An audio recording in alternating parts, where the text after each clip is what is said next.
Astaghfirullah. Bismillahirrahmanirrahim.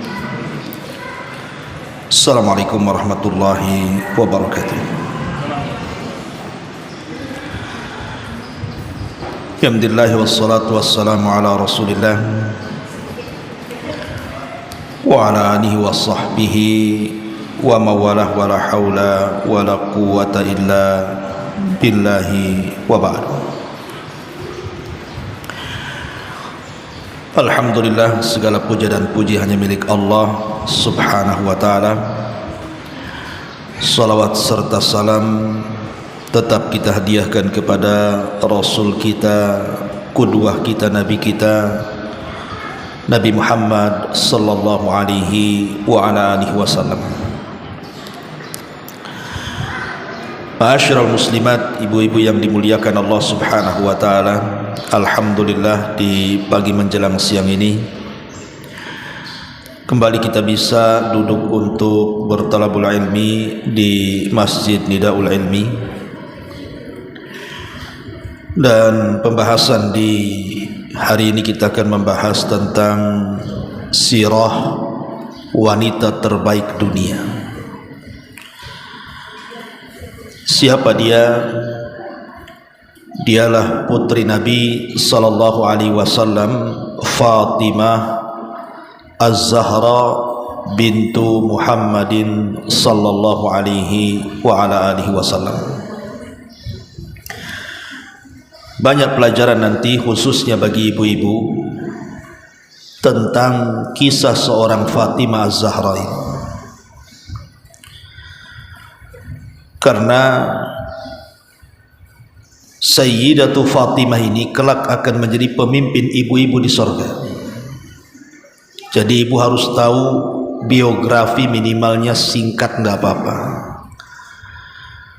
Karena nanti Fatimah, Sayyidah Fatimah ini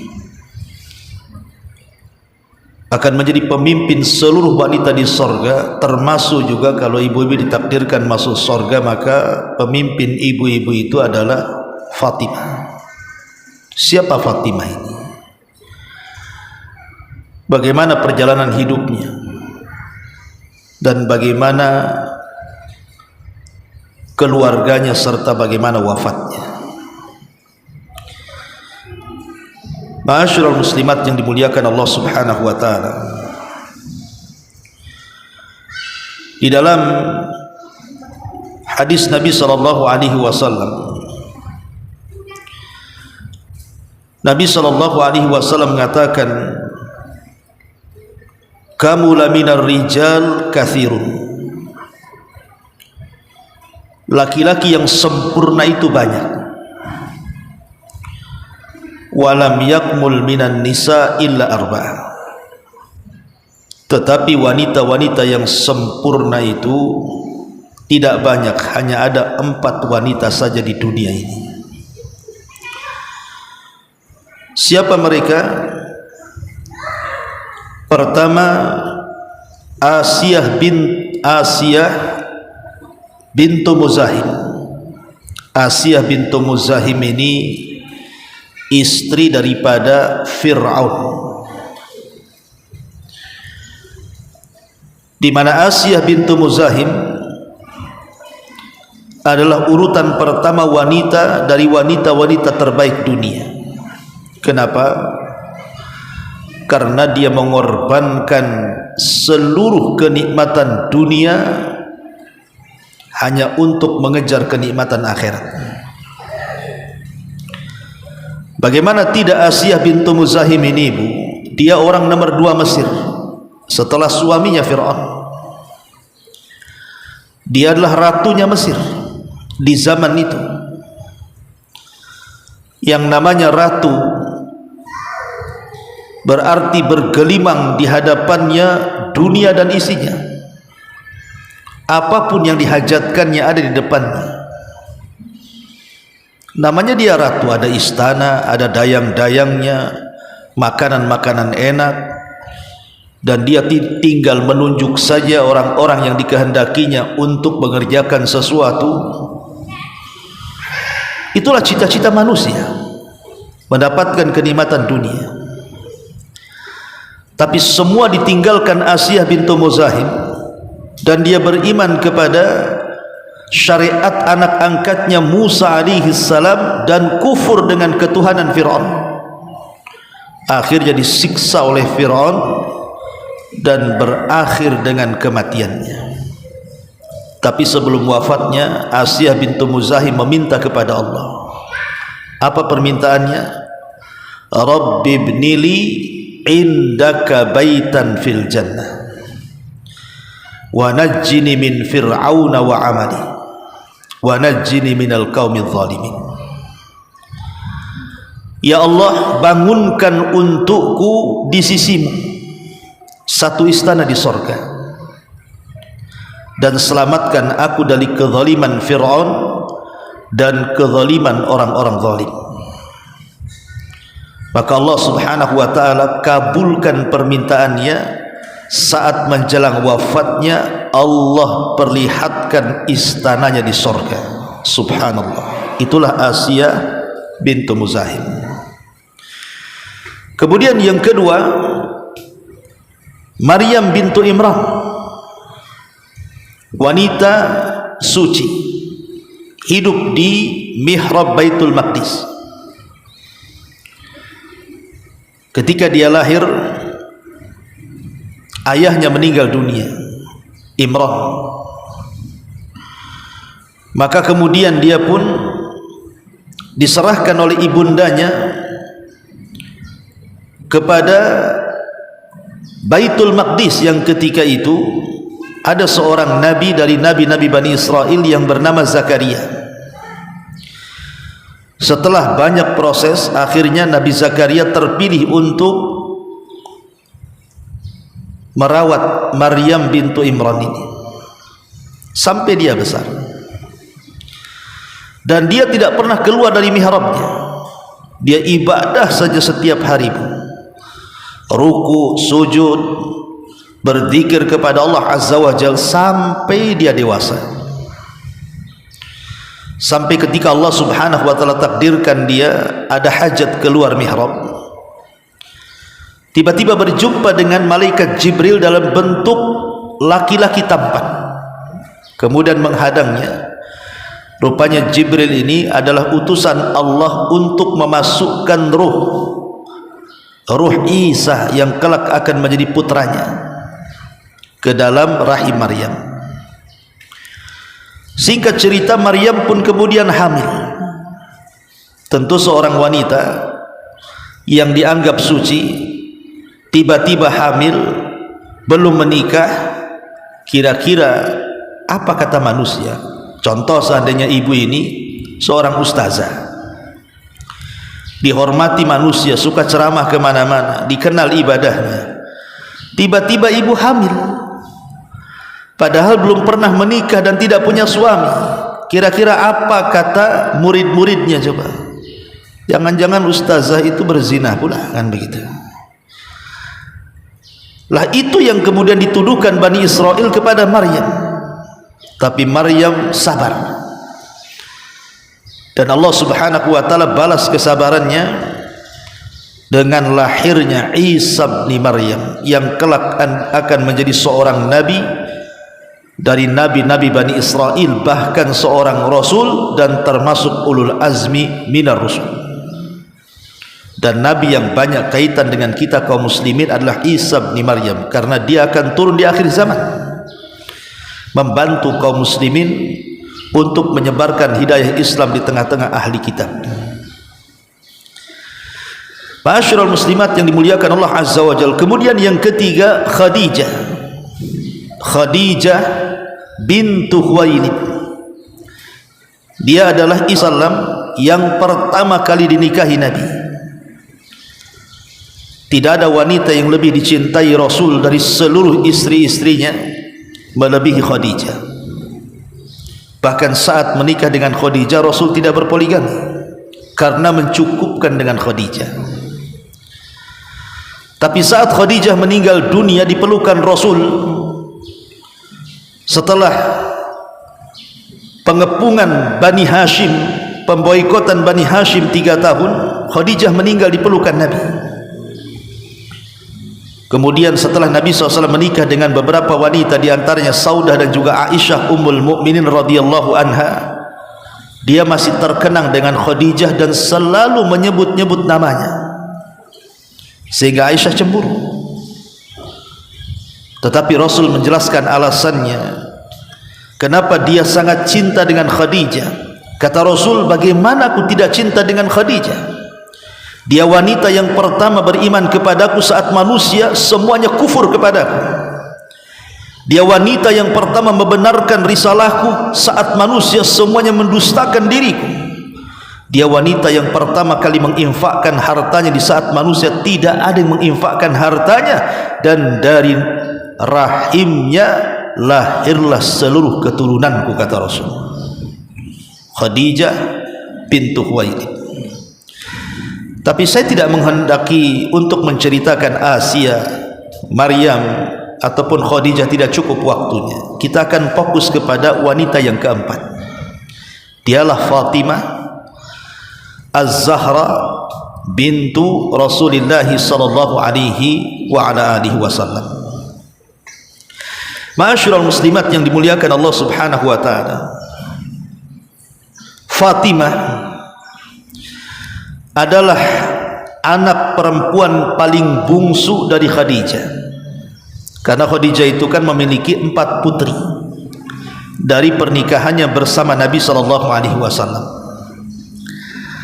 Yang paling besar namanya Zainab, yang menikah dengan Abul As ibn Rabi. Kemudian disusul dengan Ruqayyah, yang menikah dengan Utsman ibn Affan radhiyallahu anhu, yang sebelumnya dinikahi oleh putra Abu Lahab, kemudian diceraikan dan dinikahi Utsman ibn Affan. Kemudian yang ketiga Ummu Kulthum, sama juga dinikahi salah satu putra Abu Lahab, kemudian diceraikan, kemudian dinikahi Utsman kembali setelah meninggalnya Ruqayyah. Jadi Utsman itu menikahi 2 putri Nabi, makanya disebut Dzunuraini, pemilik 2 cahaya. Karena sejak zaman Adam sampai kiamat dibangkitkan, tidak ada seseorang yang menikahi dengan 2 putra Nabi, 2 putri Nabi kecuali Utsman. Makanya ketika Ali ditanya soal Utsman, apa kata Ali? Dzakar rajul yud'a fi mala'il a'la bi Dzunuraini.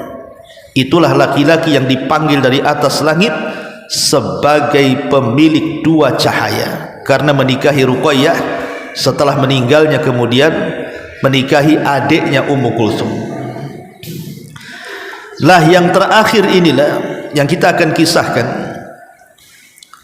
putri dari Khadijah yang bungsu adalah Fatimah bintu Rasulullah sallallahu alaihi wasallam. Dia lahir, ibunya sudah meninggal. Jadi lahir saja ketika di usia 5 atau 6 tahun, ibundanya Khadijah bintu Khuwailid meninggal dunia. Dan ketika itu 2 tahun setelahnya Nabi SAW, 2 tahun sebelumnya Nabi SAW baru saja diangkat menjadi Nabi dan Rasul. Jadi lahirnya Fatimah itu 2 tahun setelah diangkatnya beliau menjadi Nabi dan Rasul, dan usianya 5 atau 6 tahun setelah wafatnya Khadijah. 6 tahun itu, usia 6 tahun, kemudian wafatlah ibundanya Khadijah bintu Khuwailid. Jadi saat ibunya meninggal usia dia 5 atau 6 tahun, jadi masih kecil. La Fatimah ini menyaksikan bagaimana ayahnya Nabi SAW mendapatkan tekanan hebat dari orang-orang Quraisy, sementara dia masih kecil.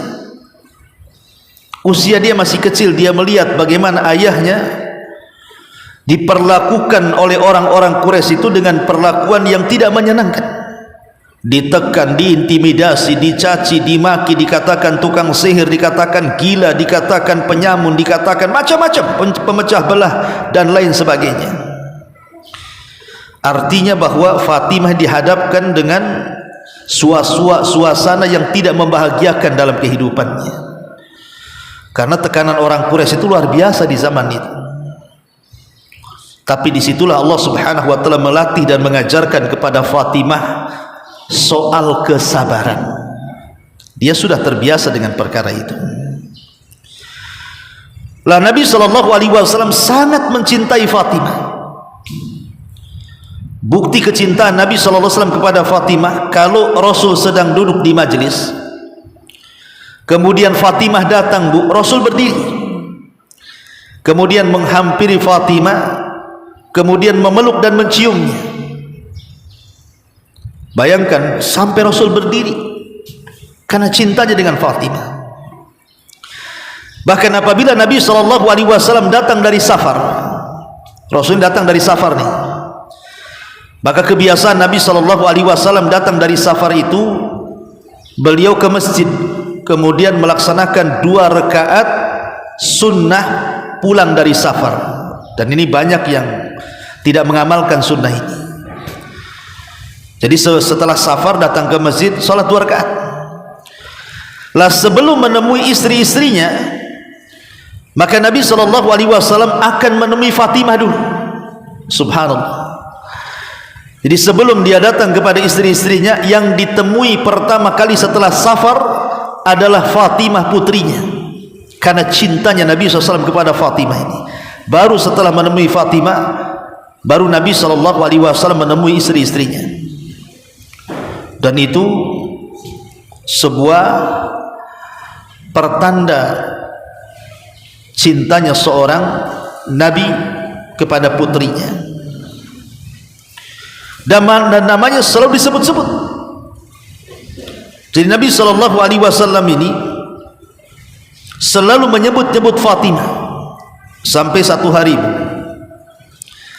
ada salah satu pembesar itu memiliki seorang putri. Jadi ada seorang wanita putri dari pembesar-pembesar kabilah. Lah putri dari pembesar kabilah ini mencuri. Kemudian sampailah perkara ini kepada Nabi SAW. Tentu sebuah kriminal kalau sudah sampai ke pengadilan, maka tidak bisa dibatalkan. Maka karena dia putri daripada seorang pembesar kabilah, orang-orang pun merasa kasihan kalau sampai dipotong tangannya. Akhirnya kemudian mereka pun mengatakan, bagaimana kalau seandainya kita bicara dengan orang yang paling disayang Nabi, namanya Usamah putra Zaid ibn Haritha, cucu angkat Nabi. Bilang sama Usamah supaya ngomong sama Nabi, bisa enggak dibatalkan hukuman potong tangan itu. Maka Usamah pun kemudian datang kepada Rasul, meminta agar Rasul mengurungkan niat memotong tangan wanita itu. Maka Nabi SAW marah dan mengatakan, ya Usamah, atashfa'u fi haddin min hududillah. Wahai Usamah, apakah engkau hendak mencari keringanan pada hukuman dari hukuman-hukuman Allah? Maka Rasul langsung berkhutbah di hadapan para sahabat dan mengatakan, innama ahlaka qablakum, innama ahlaka alladhina qablakum annahum kanu idha saraka fihimus syarif tarakuhu, wa idha saraka fihimul dhaif aqamu alaihi al-had, waimullahi law anna Fatimata binta Muhammadin saraqat laqata'tu yadaha. Apa kata Rasul di hadapan para sahabat? Sesungguhnya hancurnya umat sebelum kalian apabila orang-orang mulia di antara mereka mencuri atau maling, maka tidak ditegakkan hukum kepada mereka. Tapi kalau orang-orang lemah yang maling, orang-orang yang susah yang mencuri, barulah ditegakkan hukum kepada mereka. Hukum hanya tajam ke bawah dan tumpul ke atas. Maka Rasul mengatakan, demi Allah, seandainya puteriku Fatimah bintu Muhammadin dia mencuri, aku yang langsung akan memotong tangannya. Putri Nabi kan banyak. Rasul tidak mengatakan seandainya Zainab mencuri, seandainya Ruqayyah mencuri, seandainya Ummu Kulthum mencuri, atau anak laki-lakinya seandainya Qasim, Abdullah ataupun Ibrahim mencuri. Tidak. Yang disebut Fatimah. Karena kecintaannya Nabi kepada Fatimah selalu disebut-sebut namanya. Seandainya Fatimah yang mencuri, kupotong tangannya, karena ingin menegakkan keadilan. Begitulah kecintaan Nabi SAW kepada Fatimah. Dan Fatimah memiliki banyak keistimewaan. Di antaranya dia memiliki sifat keberanian, Bu. Fatimah itu walaupun masih kecil, itu sudah berani orangnya. Ketika Fatimah di usia 7 atau 8 tahun, ada peristiwa yang memilukan yang terjadi kepada Nabi SAW. Jadi saat Abu Jahal ini sedang ngobrol bersama anak-anak muda orang-orang Quraisy di sekitar Ka'bah, tiba-tiba kemudian Abu Jahal mengatakan di hadapan anak-anak muda dan mengatakan, man arada minkum an tadha'a salaja zuri bani fulan ala dhahri Muhammadin falahu kadha wa kadha. Siapa di antara kalian yang hendak meletakkan salajazur? Salajazur itu kotoran unta, Bu. Jadi unta ini kalau disembeli kemudian dibelek perutnya, itu kan isinya disebut salajazur. Ada ususnya, ada temboloknya, ada tempat kotorannya, itu disebut salajazur itu. Yang baru disembeli, yang masih berdarah-darah itu. Jadi kata Abu Jahal, siapa yang ingin di antara kalian meletakkan salajazur kotoran unta di pundak Muhammad, maka dia akan mendapatkan ini dan itu. Rupanya baru ngomong begitu, Nabi SAW tampak dari kejauhan datang dan melaksanakan solat di depan Ka'bah. Dan itu kebiasaan Nabi, solat di depan Ka'bah. Tiba-tiba kemudian dari anak-anak muda yang ada di hadapan Abu Jahal itu ada namanya Uqbah bin Abi Mu'ayt namanya. Uqbah ibn Abi Mu'ayt. Itulah orang yang paling celaka yang di tengah-tengah pemuda Quraisy itu. Berdiri dia dan mengatakan, serahkan urusan itu kepada aku, katanya. Maka Uqbah pun kemudian entah pergi kemana mencari salajazur, mencari kotoran unta, Bu. Allah takdirkan dapat pula dia kotoran unta yang masih berdarah-darah itu. Ketika dia datang, posisi Nabi SAW sedang sujud, Bu.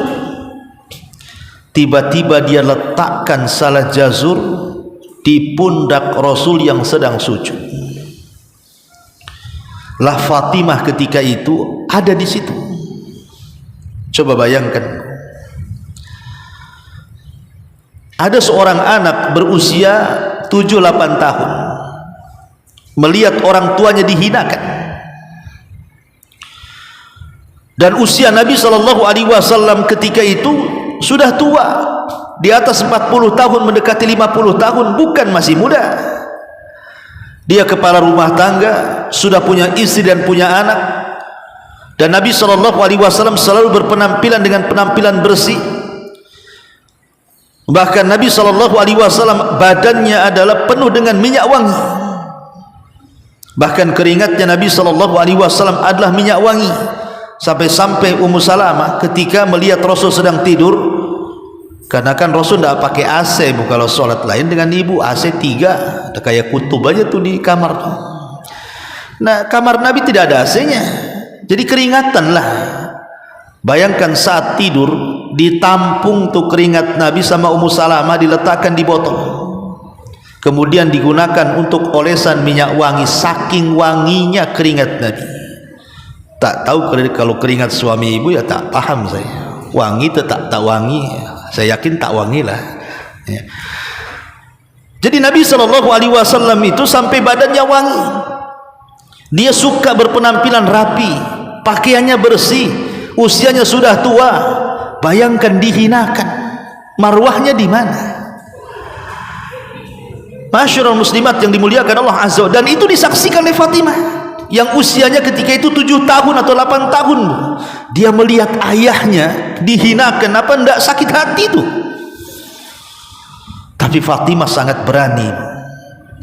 Padahal di hadapannya ada Abu Jahal, ada para pembesar Quraisy, anak-anak muda yang sedang mentertawakan peristiwa itu di hadapan Fatimah. Dengan beraninya Fatimah yang usianya masih kecil mendatangi para pembesar Quraisy itu dan mencaci maki mereka, Bu. Dicacinya Abu Jahal, dicacinya anak-anak muda Quraisy kafir itu. Kemudian setelah itu menghampiri ayahnya yang sedang sujud, dibersihkanlah kotoran unta di pundak Rasul sampai betul-betul bersih walaupun tidak bersih betul. Setelah kemudian Nabi SAW menyelesaikan salatnya dan menyingkat salatnya, maka Nabi hanya bisa sabar. Tapi Fatimah geramnya tidak ketulungan. Dia mengatakan kepada Nabi, ayahnya, ya abi ud'u ala haula, wahai ayahku, doakan kecelakaan kepada mereka, doakan kecelakaan kepada mereka. Jadi Fatimah meminta kepada Nabi SAW yang usianya ketika itu masih kecil, mengatakan kepada Rasul, doakan kecelakaan kepada mereka. Maka Rasul SAW terpancing dengan ucapan Fatimah, maka Rasul pun mendoakan buruk dengan menyebut namanya satu-satu. Semoga Allah beri kecelakaan kepada Abu Lahab, kepada Umayyah, kepada Uqbah. Semua disebutkan orang-orang yang ada di situ dengan namanya. Subhanallah. Semua orang yang dilaknat Rasul saat peristiwa itu semua terbunuh dan terhina di perang Badar. Allah kabulkan doanya. Tapi syahidnya di sini, lihat bagaimana keberanian Fatimah, putri Nabi SAW. Ma'asyiral muslimat yang dimuliakan Allah Subhanahu wa taala. Ketika Nabi SAW melihat gelagat Ali radhiyallahu anhu, kayaknya dia suka dengan putrinya. Jadi Fatimah ini sudah menginjak dewasa. Ada gelagat Ali radhiyallahu an suka dengan putrinya. Dari situ Nabi SAW tahu. Makanya setiap orang atau laki-laki yang datang melamar Fatimah ditolak Nabi. Datang Abu Bakar ditolak, datang Umar ditolak, datang para pembesar, para sahabat Rasul yang ingin melamar Fatimah, semua ditolak Nabi. Karena Rasul tahu dan Rasul sudah mempersiapkan Fatimah untuk siapa? Untuk Ali radhiyallahu anhu. Dan Ali ini laki-laki miskin, tidak punya apa-apa, dia hidup bersama Nabi sejak usia 10 tahun sampai dia dewasa. Kata Nabi SAW, ya Ali, aturidu Fatimata. Ali, nampaknya kau suka dengan Fatimah, kau mau menikah dengan Fatimah. Maka Ali radhiyallahu anhu dengan cekatan mengatakan, tentu wahai Rasul, aku suka dengan Fatimah. Kata Nabi SAW, engkau mau menikahi putriku, kira-kira maharmu apa? Ditanya maharnya, Bu. Kata Ali, la syai'a ya Rasul, aku tidak punya apa-apa wahai Rasul. Lihat, mau nikah tidak punya apa-apa, itu namanya modal nekat namanya. Tapi Nabi SAW mengatakanlah, bukankah dahulu aku pernah memberimu baju besi? Kata Rasulullah, Ali, dulu kan aku sudah kasih kau baju besi. Di mana tuh baju besimu tuh? Kata Ali, masih ada wahai Rasul. Juallah baju besimu, menikahlah dengan itu, katanya. Akhirnya sama Ali dijual baju besi itu seharga 4 dirham. Berapa 4 dirham, Bu? 1 dirham itu kan kalau diemaskan ya kurang lebih 2,5 gram. 2,5 gram berarti kalau 1 gramnya 1 juta, anggaplah 2,5 juta kali 4, berarti 10 juta lah itu modal nikahnya, Bu. Modal nikahnya 10 juta. Lihat, orang mulia sekelas Ali radhiyallahu an menikah dengan 4 dirham. Orang yang paling mulia miskin hidupnya, tapi di zaman sekarang orang yang paling hina kaya pula hidupnya. Itulah dunia. Ma'asyiral muslimin, muslimat yang dimuliakan Allah Subhanahu wa taala. Maka setelah kemudian ditentukan waktunya, maka menikahlah Ali radhiyallahu an dengan Fatimah bintu Rasulullah sallallahu alaihi wasallam. Pernikahan yang sangat sederhana yang harus ditiru oleh kaum muslimin. Sekarang lihat banyak orang menikah itu, Bu, subhanallah, sampai ngutang-ngutang dia menikah tuh, Bu. Ngutangnya nggak kira-kira ratusan juta, karena ingin supaya pernikahannya itu bukan hanya nikah tapi juga ingin viral kalau bisa tuh. Setelah nikah datang tuh tagihan utang, stres, akhirnya bertengkar, cerai pula. Baru nikah dah cerai. Kan tidak begitu, Bu. Harusnya kalau orang berpikir itu, nikah itu sederhana saja, karena hidup yang paling penting itu adalah setelah pernikahan. Itu yang kita perlu modal, perlu rumah, perkakasnya, perlu kendaraan, perlu pekerjaan, dan begitu seterusnya kan. Ini enggak, di zaman sekarang dihabis-habiskan waktu nikah, habis nikah pusing bayar utang. Masalah, Bu. Ya. Lihat pernikahan putri Nabi SAW Fatimah, sangat sederhana, dengan 4 dirham saja. Dari pernikahan Fatimah dengan Ali radhiyallahu an lahirlah anak-anak hebat dunia. Saat lahir putra pertama namanya Hasan, maka Nabi SAW datang kepada Ali, "Ya Ali, siapa nama putramu?" Kata Ali, "Ja'far." Kata Rasul, "Jangan, sebaiknya ganti nama putramu, jangan Ja'far." Kata Ali, "Kalau begitu apa wahai Rasul?" Maka kata Rasul, "Kasih nama putramu Hasan." Hasan itu artinya baik. Dan nanti kalau istrimu punya anak lagi, kasih nama Husain. Jadi sebelum lahir adiknya sudah dikasih nama tuh. Akhirnya kemudian lahirlah Hasan, kemudian setelahnya lahirlah Husain, kemudian setelahnya lahirlah Muhsin, kemudian setelahnya lahir Ummu Kulthum. Jadi di pernikahan Ali radhiyallahu an dengan Fatimah lahir 3 putra dan 1 putri, Hasan, Husain, Muhsin, dan Ummu Kulthum. Tapi Muhsin meninggal di waktu kecil. Subhanallah. Ketika para ulama menceritakan biografi Fatimah, bagaimana Fatimah tidak punya kemuliaan, sampai-sampai dia katakan, "Hiya ibnu man, hiya ummu man, hiya zawjutu man." Fatimah ini anak siapa, ibu siapa, dan istri siapa? Ketiga-tiga soalan ini ditanyakan, itu cukuplah menunjukkan kemuliaan Fatimah. Anak siapa, ibu siapa, dan istri siapa? Dia anak Nabi SAW, manusia yang paling mulia dari seluruh manusia yang ada di permukaan alam semesta ini.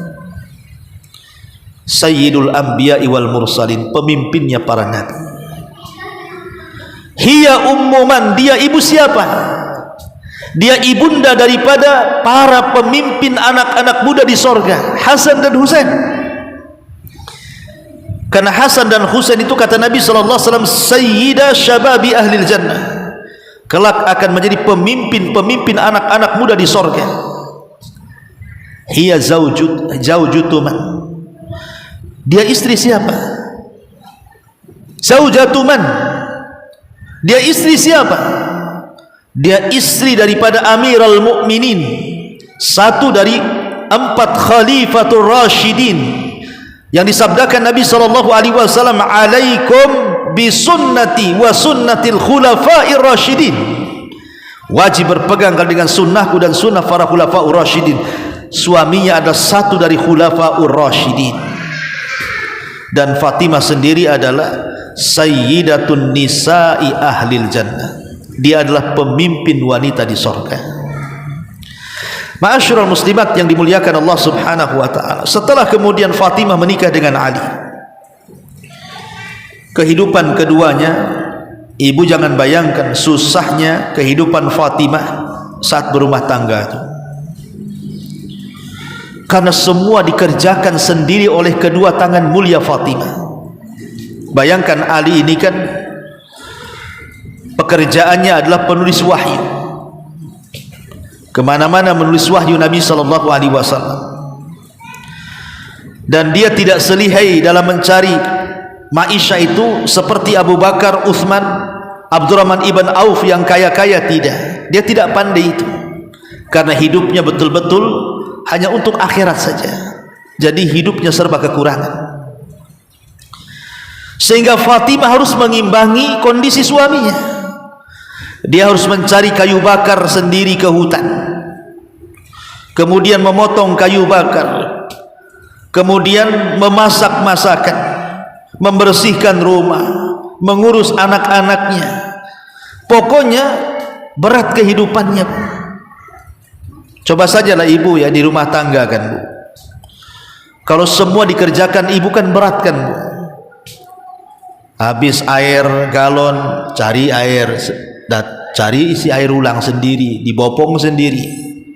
Gas habis, ibu berangkat ke warung, dibopong sendiri. Isi kulkas habis, ibu ke pasar sendiri, nggak ada suami ngantar-ngantar. Kemudian sampai di rumah ngepel, nyapu, anak-anak nangis, yang satu minta disusu, yang satu minta ini minta itu. Apa enggak stres bu kehidupan ibu kayak gitu kan? Lah itulah Fatimah seperti itu bu. Kalau sekarang kan enggak bu. Ibu mau ke pasar, bang antar ke pasar, ngek pakai motor, senang. Ya. Habis ini bang air, telepon aja tuh lah. Kan ada isi air itu, telepon datang. COD, main COD sekarang ibu. Ya. Apa enggak enak kehidupan ibu sekarang? Dikit-dikit COD, dikit-dikit COD. Tapi Fatimah ini enggak bisa bayangkan. Kita lihatlah orang-orang di desa itu susahnya mereka jalan kaki ke sana kemari. Wajar karena Fatimah juga manusia bukan malaikat. Adalah waktu-waktunya dia itu bosan. Namanya wanita dan juga manusia juga. Fatimah ini ada waktu-waktunya juga jenuh bu, dengan aktivitas sehari-hari seperti itu. Jadi satu hari dia mendengar Rasul itu baru pulang dari peperangan. Dan dalam peperangan itu dimenangkan, kemudian membawa beberapa tahanan wanita, budak-budak wanita. Jadi Fatimah itu menghendaki agar Rasul memberikan beberapa budak wanitanya untuk membantu di rumahnya.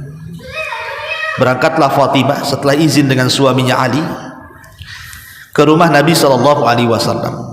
Masalahnya ketika sampai di rumah Nabi, tidak ketemu dengan Nabi, ketemu pula dengan Aisyah Ummul Mukminin, ibu tirinya. Dan ingat bahwa Fatimah itu umurnya lebih tua dibandingkan Aisyah bu. Ya, Fatimah itu lebih tua 2 tahun daripada Aisyah. Aisyah lebih muda dari Fatimah, tapi sudah menjadi ibu tirinya. Akhirnya kemudian Fatimah ini, ya walaupun Aisyah itu lebih muda, tetap dia menganggap itu ibunya karena adab dan akhlak tentunya. Maka Fatimah tidak segan-segan mengutarakan kemauannya kepada Aisyah agar Aisyah menyampaikan kepada Nabi. Diceritakanlah kesusahannya kepada Aisyah, bahwa dia perlulah seorang pembantu yang bisa membantu di rumahnya. Maka Aisyah radhiyallahu anha kasihan. Akhirnya kemudian setelah Fatimah pergi datang Rasul, disampaikanlah oleh Aisyah kepada Rasul bahwa Fatimah begini dan begitu. Maka Nabi SAW bergegas mendatangi Fatimah dan Ali radhiyallahu anhu di rumahnya. Setelah sampai ke rumahnya, maka Nabi SAW mendudukkan keduanya. Kemudian Nabi SAW mengatakan kepada Fatimah dan juga Ali, Aku dengar kalian menghendaki pembantu untuk membantu di rumah kalian berdua. Kata Fatimah dan Ali, tentu wahai Rasul. Maka Nabi SAW mengatakan kepada keduanya, ala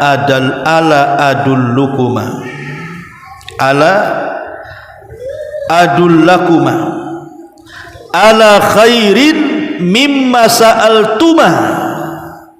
Kata Rasul, maukah kutunjukkan kepada kalian berdua sebuah perkara yang lebih baik dari apa yang kalian berdua minta kepadaku? Kata Rasul, mau yang lain enggak selain itu? Ini lebih bagus loh. Maka kemudian Ali dan Fatimah mengatakan, tentu wahai Rasul, apa itu? Maka Nabi SAW mengatakan, idza akhadtuma madaji'akuma fakabbirallaha arba'an wa thalathin wahmada thalathan wa thalathin wasabbiha thalathan wa thalathin fa inna dhalika khairun lakuma mimma sa'altumahu. Kata Rasul, kata Nabi SAW, apabila kalian berdua menuju pembaringan kalian berdua, hendak tidur, jangan lupa bertakbir 34 kali, bertahmid 33 kali, dan bertasbih 33 kali, genap 100. Takbir Allahu Akbar 34, tahmid alhamdulillah 33, tasbih subhanallah 33. Kata Rasul, kalau kalian hendak tidur, bacalah 3 kalimat ini lebih baik dibandingkan kalian mendapatkan pembantu. Milih mana? Milih pembantu atau berzikir sebelum tidur, takbir 34, tasbih 33, tahmid 33. Kata Fatimah, aku memilih yang kedua. Coba Bu, ibu posisikan di depan mertua, ibu dan suami, ya. Ibu kira-kira milih mana Bu? Ibu milih pembantu atau milih zikir, tasbih, takbir dan tahmid? Milih zikir Ustaz. Dusta lah ibu tuh, ya, pasti dusta. Nah, kalau saya milih dua-duanya Ustaz, nggak boleh kan, harus milih salah satunya. Ya, milih dua-duanya pun zikir ditinggal, pembantunya iya. Tapi begitulah mereka, akhirat lebih utama. Makanya kalau kita membicarakan salah satu surat dalam Al-Quran, namanya surah Al-Insan Bu. Di Quran itu ada namanya surah Al-Insan, ayat 8 sampai sekitar 15 atau 16 lah gitu, di mana Allah Subhanahu wa taala berfirman, wa yut'imuna at-ta'ama ala hubbihi miskinan wa yatiman wa asira innama nut'imukum liwajhillah la nuridu minkum jazaan wala syukura inna nakhafu min rabbina yawman abusan qamtarira fawaqahumullahu syarra dhalikal yawm wa laqahum nadrata wa surura wa jazahum bima sabaru jannata wa harira muttaqiina fiha 'alal araik la yarawna fiha syamsa wala zamharira ila akhiril ayat. Kata Allah, dan mereka memberikan makanan yang disukainya kepada orang miskin, kepada anak yatim, dan kepada orang yang ditawan. Sesungguhnya kami memberikan makanan kepadamu hanyalah untuk mengharap keridhaan Allah. Kami tidak menghendaki balasan dari kamu dan tidak pula ucapan terima kasih. Sesungguhnya kami takut akan azab Tuhan kami pada satu hari yang di hari itu orang-orang yang bermuka masam penuh dengan kesulitan, maka Tuhan memelihara mereka dari kesusahan itu dan memberikan kepada mereka kejernihan wajah dan kegembiraan hati, dan Dia memberi balasan kepada mereka karena kesabaran mereka dengan sorga dan pakaian sutra. di dalamnya mereka duduk bertelekan di atas diban, mereka tidak merasakan dalamnya teriknya matahari dan tidak pula dinginnya bersangatan, dan begitu seterusnya. Sepakat ulama tafsir, Bu, kalau ibu baca tafsir surah Al-Insan ayat 8 dan seterusnya, itu turun kepada Ali dan Fatimah. Sepakat ahli tafsir, kalau kita baca tafsirnya, Bu, surah Al-Insan ayat 8 dan seterusnya itu turun kepada keluarga Ali dan Fatimah. Jadi ada kisah begini, Bu, walaupun kisah ini ada sebagian ulama melemahkan. Jadi satu hari salah satu putra beliau, Ali, itu sakit, entah Hasan entah Husain, pokoknya sakitlah keduanya. Jadi bernazarlah Ali ini, kalau seandainya sembuh, jadi kalau seandainya sembuh, maka dia akan memberi makan fakir miskin. Maka dia akan berpuasa selama 3 hari berturut-turut. Jadi Ali bernazar kalau seandainya Hasan dan Husain sembuh, dia akan berpuasa 3 hari berturut-turut. Tentu ini sebelum ada larangan nazar, karena sebenarnya nazar seperti ini tidak boleh, hukumnya makruh, ada yang mengatakan haram, karena nazar itu tidak boleh ada barter, ya. Tapi ini sebelum ada larangan nazar. Jadi Allah takdirkan Hasan Husain ini akhirnya sembuh, Bu. Ya otomatis Ali harus melaksanakan nazarnya. Maka Ali pun kemudian bernazar berpuasa 3 hari. Hari pertama Ali berpuasa, ketika hendak berbuka, karena Fatimah ini kan tidak ada yang dimasak di rumahnya, Bu. Jadi dia ingin menyenangkan suaminya. Jadi dari pagi dia bekerja kepada orang Yahudi. Kemudian orang Yahudi itu memberikan upah kepada Fatimah. Lah upahnya ini yang kemudian oleh Fatimah dibelikan makanan enak, dibuatkan makanan enak untuk suaminya dalam rangka berbuka puasa. Harusnya gitu, Bu. Jadi kalau suami puasa Senin Kamis, ibu tak puasa, ibu masak masakan yang enak untuk suaminya supaya ibu dapat pahala puasa juga. Begitu juga sebaliknya, kalau ibu yang puasa, suaminya belikan makanan enak supaya suaminya juga dapat pahala puasa. Jadi akhirnya kemudian saat berbuka, Bu, itu makanan sudah ada di depannya. Tiba-tiba ketika hendak berbuka bertepatan dengan azan maghrib, tiba-tiba rumahnya diketuk, Bu.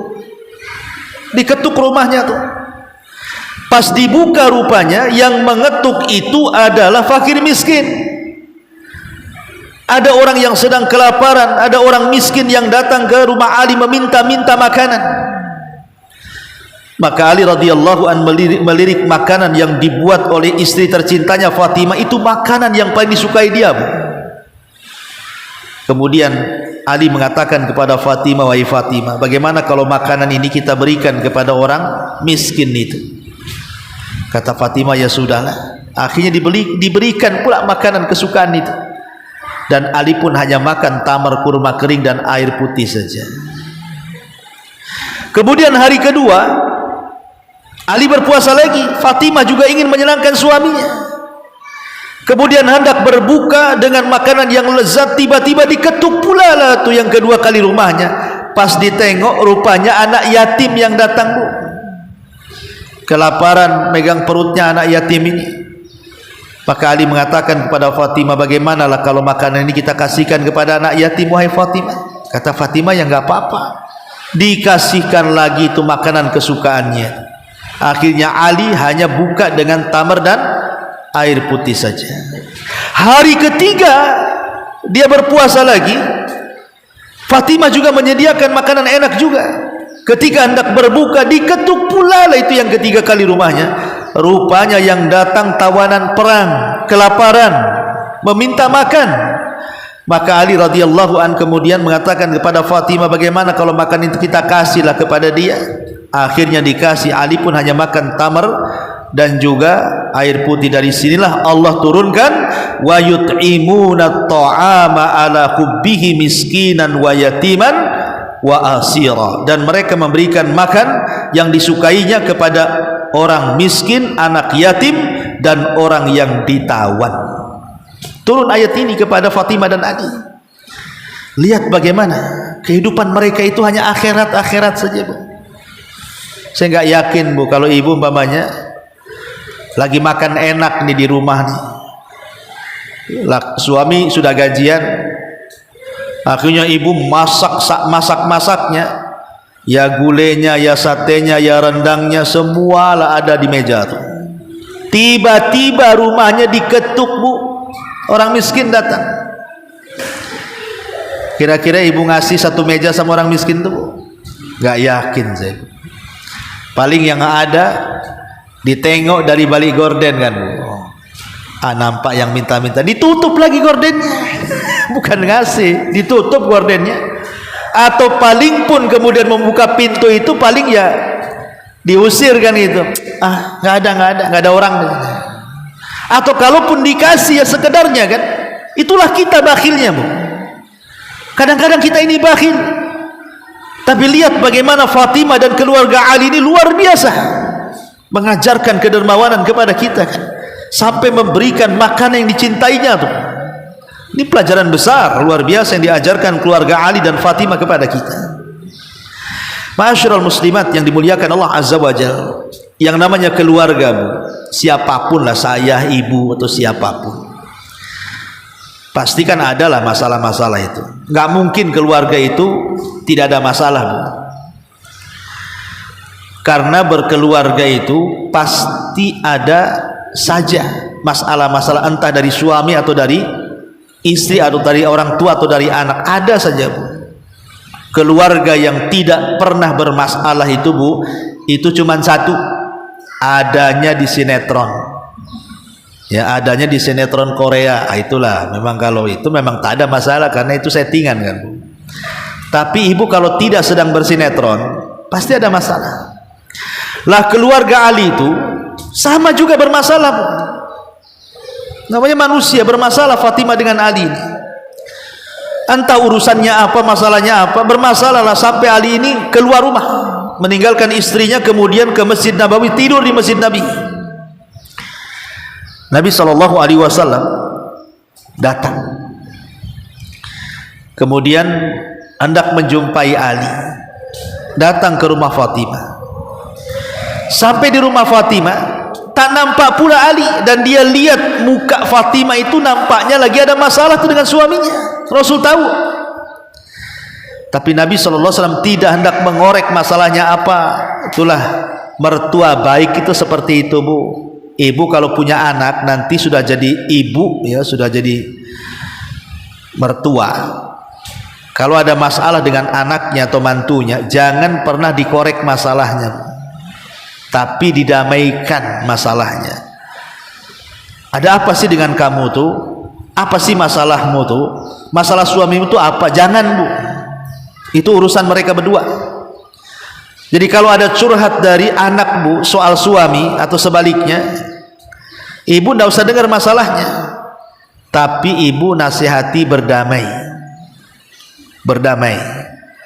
Disuruh baikan, ya. Karena kalau ibu tahu masalahnya kadang-kadang dendam, akhirnya pro sama anaknya, kontrak sama suaminya.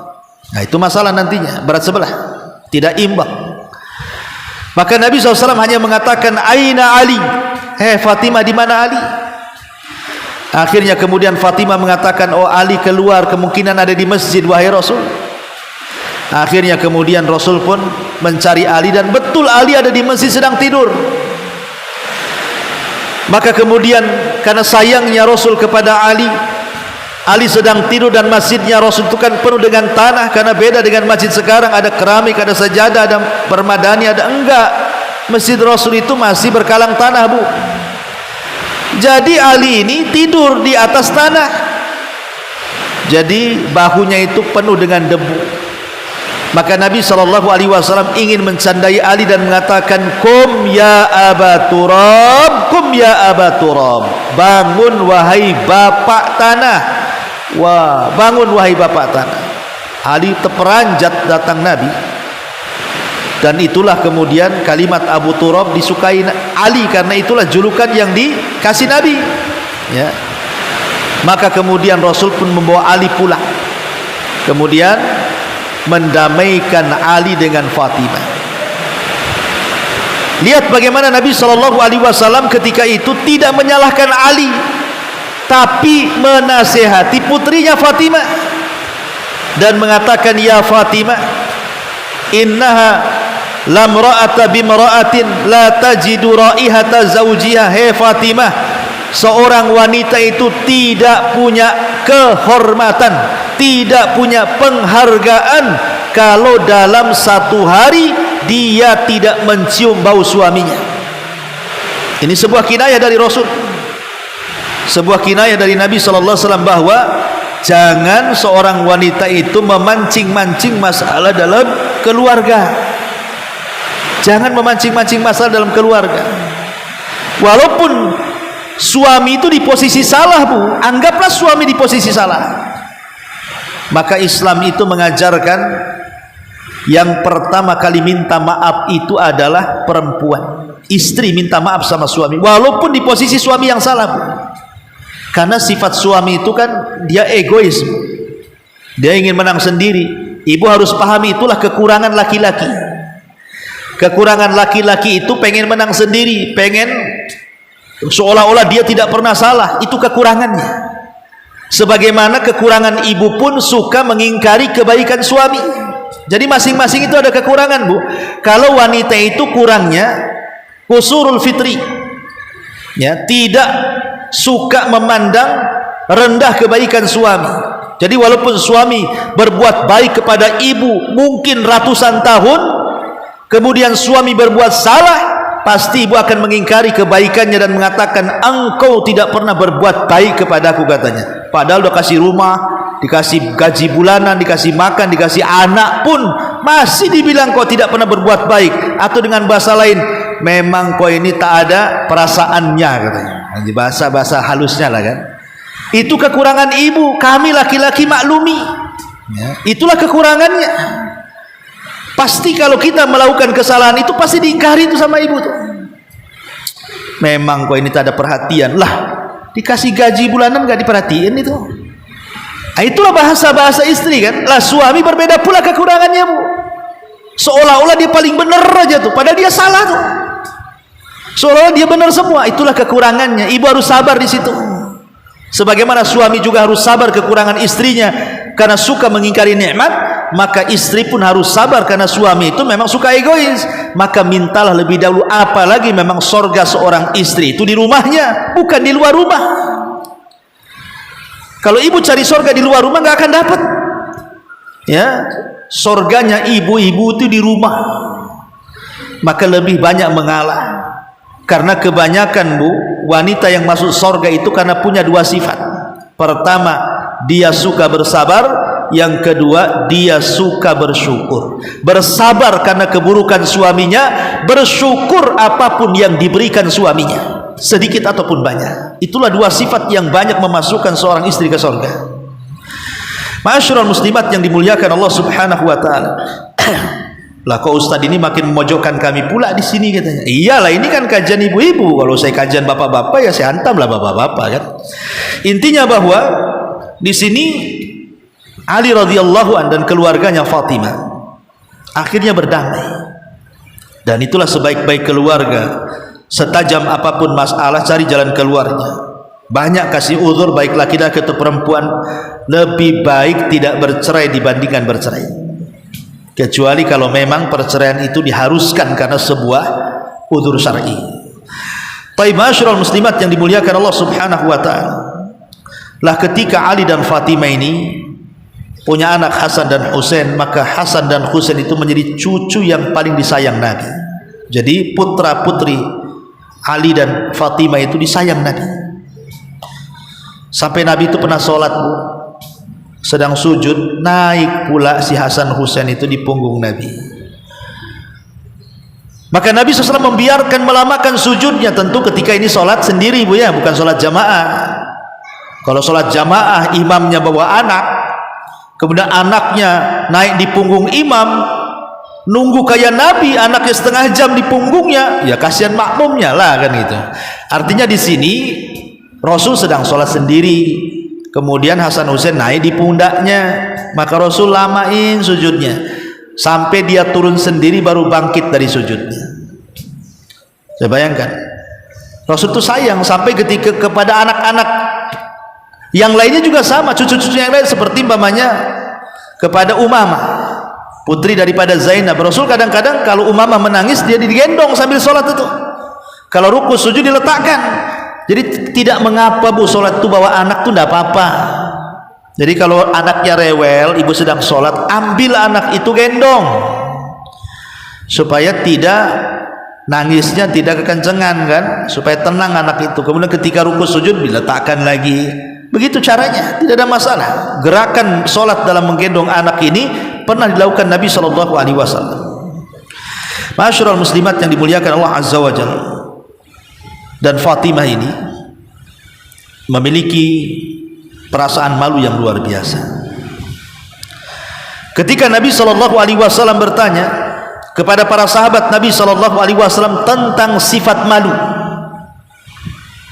semua sahabat termasuk Ali yang hadir di situ tidak bisa menjawab. Maka pulanglah para sahabat-sahabat itu termasuk Ali. Maka Ali kemudian ketika pulang bertanya kepada istrinya Fatimah dan mengatakan, wahai Fatimah, tadi Nabi bertanya soal sifat malu, kira-kira apa jawabannya? Maka Fatimah mengatakan sifat malu seorang wanita adalah alla yarahar rijal, dia tidak mau ditengok oleh laki-laki, tidak mau menampakkan auratnya yang akhirnya dipertontonkan di hadapan laki-laki. Itulah sifat malu. Subhanallah. Lihat bagaimana sifat malu yang dimiliki Fatimah, yang dikatakan Rasul al-haya'u la ya'ti illa bi khairin, sifat malu tidak mendatangkan kecuali kebaikan. Betapa banyak wanita hari ini tidak mencontoh Fatimah. Sengaja mereka itu membeli pakaian yang membuka aurat-aurat mereka. Itu dosa jariah itu namanya tuh. Mana sifat malunya? Mana mereka dengan Fatimah? Ngaku umat Nabi, ngaku cinta kepada ahli bait, tetapi mereka menampakkan aurat-aurat mereka. Bahkan Fatimah ketika usianya 24 tahun, dan itu akhir hidupnya. Fatimah itu meninggal di waktu muda. Usia wafatnya itu ketika usia dia 24 tahun. 24 tahun masih muda kan? Fatimah itu meninggal di usia 24 tahun. Sebelum meninggal dia bertanya kepada Asma bintu Umais. Jadi Asma ini istri Abu Bakar. Dia bertanya kepada istrinya Abu Bakar, Asma, wahai Asma, saya takut kalau seandainya aku meninggal, kemudian saat aku sudah menjadi jenazah, auratku tersingkap. Jadi Fatimah sampai terpikir kalau dia meninggal kemudian jenazahnya dilihat auratnya, itu malu banget gitu. Padahal sudah jadi mayat itu. Dia mengemukakan kepada Asma. Maka Asma pun mengatakan, kalau begitu hai Fatimah, buatlah baju seperti yang dilakukan orang-orang Habasyah katanya. Nah, pakailah baju itu, kemudian di kain kafani, baru engkau tidak akan terlihat auratmu. Masyarul muslimat yang dimuliakan Allah Subhanahu wa taala, maka di hari yang Allah Subhanahu wa taala sudah takdirkan, di usia Fatimah 24 tahun, Fatimah pun terserang penyakit. Kemudian dia sakit, dan sakitnya mengantarkan kewafatannya. Tapi sebelum dia meninggal, dia berusaha menggunakan pakaian yang ketika dia sudah jadi jasad tanpa ruh, dia tidak hendak auratnya nampak kepada siapapun. Maka ketika itu Fatimah meninggal dunia setelah dimandikan, dikafankan. Maka Fatimah dikuburkan di malam hari di kuburan Baqi' Gharqad, dan yang turun kepada kuburannya ketika itu adalah suaminya Ali radhiyallahu an, kemudian Abbas, dan juga putranya Fadl ibn Abbas radhiyallahu anhu. Maka Fatimah radhiyallahu an pupus di usia yang sangat muda, tetapi dia sudah menjadi pemimpin wanita di sorga. Kenapa? Fatimah itu dijadikan oleh Allah menjadi pemimpin wanita di sorga, padahal wafatnya saja di usia muda 24 tahun.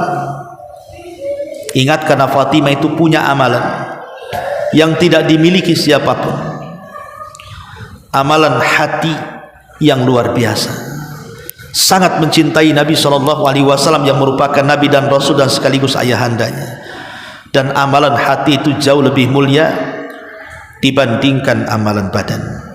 Wallahu a'lam bishawab. Inilah diantara sekilas tentang biografi Fatimah bintu Rasulullah sallallahu alaihi wasallam. Semoga jadi pelajaran bagi kita semuanya. Taib, sebelum bisa tutup, kalau ada yang bertanya silahkan. Oh ya.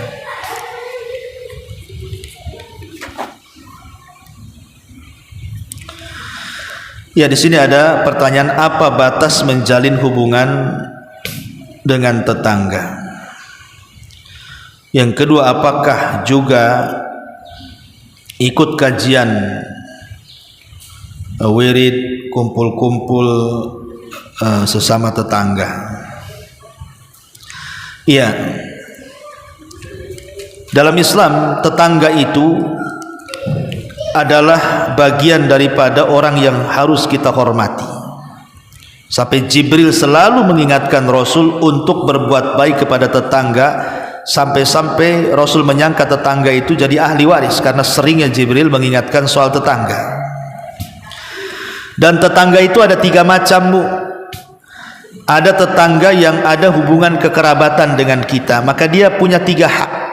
Hak tetangga, hak kerabat, dan hak seorang muslim kalau dia muslim. Yang kedua, ada hak itu, ada tetangga itu bukan kerabat orang lain tapi dia seorang muslim, maka tetangga yang seperti ini punya 2 hak. Pertama, hak bertetangga. Yang kedua, hak seorang muslim. Yang ketiga, tetangga itu bukan muslim, bukan kerabat, dia non muslim, dia kafir, tapi tetangga kita, tetap dia punya hak. Satu, namanya hak bertetangga. Apa hak bertetangga itu? Kalau dia kafir, ya jangan mencegah perabotan-perabotan yang ada di rumah kita kalau tetangga pinjam. Walaupun dia kafir, umpamanya tetangga kafir itu pinjam panci, pinjam gelas, pinjam kompor, pinjam gas, pinjam galon, pinjam motor, pokoknya terserah lah. Ibu jangan larang, kasih. Ya, karena kalau ibu larang itu namanya wayamnaunal maun, namanya. Disebut dalam surah Al-Maun termasuk orang yang mendustakan agama. Ara'aital ladzi yukadzibu biddin. Jadi batas hak bertetangga itu yang wajar. Ya, menghormati tetangga, menanya keadaannya. Kalau dia seorang muslim, kalau dia sakit ya kita kunjungi. Kalau dia mati ya kita antarkan jenazahnya ke kuburannya. Kalau berjumpa dia kita mengucapkan salam gitu, Bu ya. Kalau dia minta dinasihati ya kita nasihati. Ya, pokoknya kalau dia minta bantuan kita bantu semampu kita. Jadi yang sifatnya ya kebaikan. Kita berusaha dekat dengan tetangga. Karena tetangga ini terkadang lebih tahu dulu musibah kita dibandingkan saudara. Tetangga tahu kita sakit, saudara kita tak tahu sakit karena saudara kita jauh. Ya. Makanya sama tetangga tetap harus baik. Tapi kalau seandainya dalam hal-hal yang tidak baik, maka tidak perlu kita ikut tetangga. Tetangga ngadakan umpamanya acara ulang tahun anaknya. Lah, ulang tahun ini bukan dari Islam. Ulang tahun ini acaranya orang kafir. Yang suka ngulang-ulang tahun anak itu orang kafir. Orang Nasrani, orang Yahudi, orang Islam itu tidak ada ulang tahun anak. Tiba-tiba anaknya ulang tahun, datang undangan ke ibu, hadirlah Bu, anak saya ulang tahun, mau niup lilin, mau motong kue dan begitu seterusnya. Enggak perlu hadir. Ngapain hadir? Karena itu bukan acaranya orang Islam. Ya. Jadi kalau acaranya orang Islam, jelas-jelas acaranya orang Islam, maunya ibu tetangga buat pengajian, undang ustadz, kemudian ibu diundang ngaji, ya nggak apa-apa, itu kan bagus. Tetangga ngundang, dia baru dapat rizki, ngajak makan-makan, ibu datang, ya datanglah makan-makan, rugilah tetap datang makan-makan, ya kan. Jadi kalau sifatnya kebaikan nggak masalah. Tapi kalau sifatnya di dalamnya mengandung kesyirikan, mengandung bid'ah, mengandung hal-hal maksiat umpamanya, ya sebaiknya tidak usah datang, tidak ada masalah. Kalau ibu bisa menjelaskan, maka itu lebih baik lagi. Tapi kalau seandainya ibu bisa ngasih alasan, maka tidak ada masalah. Terkadang mencari yang lebih ringan madaratnya itu perlu. Contoh umpamanya, ya, ikut hadir di acara ulang tahun anak itu lebih besar dosanya dibandingkan berdusta. Ibu berdusta aja, maaf nih hari ini saya ada acara, padahal tak ada acara, Bu, untuk menghindari hadir di ulang tahun. Ini sama-sama dosa kan, Bu? Ngomong afwan ada acara itu dosa karena dusta ibu kan, tapi hadir di acara pun makin berdosa. Nah, berarti terkadang kita harus memilih dua dosa mana yang lebih ringan. Tapi kalau ibu bisa menjelaskan lebih baik lagi. Oh maaf, saya tidak bisa hadirkan, itu acara bukan acara orang Islam. Ya, lakum dinukum waliyadin lah, itu acaranya orang-orang non muslim. Nah, kalau ibu jelaskan lebih bagus lagi, dengan lembut tentunya ya, ya, dengan santun, dengan bahasa yang tidak menyinggung. Tapi kan ada orang yang kadang-kadang mau menjelaskan itu berat, kadang-kadang kan, Bu. Maka cari alasan lain. Terkadang alasan itu terkadang harus berdusta, ya, maka tidak mengapa, ya, berdusta, tapi untuk menghindari dosa yang jauh lebih besar lagi. Wallahu a'lam bishawab. Ya, ini yang bisa saya sampaikan, mudah-mudahan ada manfaatnya. Sudah 11:30 juga mau zuhur. Subhanakallahumma bihamdika asyhadu an la ilaha illa anta astaghfiruka wa atubu ilaik. Allahu ta'ala alam. Assalamualaikum warahmatullahi wabarakatuh.